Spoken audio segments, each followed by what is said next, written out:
Hi friends, எல்லாருக்கும் வணக்கம். இன்றைக்கி நம்ம வீடியோவில் கெயின்மாஸ்டர் அப்ளிகேஷனை யூஸ் பண்ணி இப்போ நீங்கள் வீடியோவில் பார்க்குற மாதிரி சூப்பரான வாட்ஸ்அப் ஸ்டேட்டஸ் எப்படி க்ரியேட் பண்ணுறது அப்படிங்கிறத பற்றி தான் பார்க்க போகிறோம். வீடியோவை ஸ்கிப் பண்ணாமல் ஃபுல்லாக பாருங்கள், அப்போ தான் உங்களுக்கு புரியும். இந்த வீடியோவுக்கு யூஸ் பண்ணியிருக்கிற டெம்ப்ளேட் எல்லாமே டிஸ்கிரிப்ஷனில் இருக்குது, தேவைன்னா டவுன்லோட் பண்ணி யூஸ் பண்ணிக்கோங்க. வீடியோக்குள்ளே போகிறதுக்கு முன்னாடி நம்ம சேனலை இன்னும் சப்ஸ்கிரைப் பண்ணலன்னா சப்ஸ்கிரைப் பண்ணிக்கோங்க.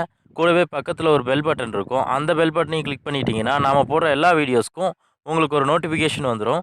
ஓகே ஃப்ரெண்ட்ஸ், வாங்க வீடியோக்குள்ளே போகலாம்.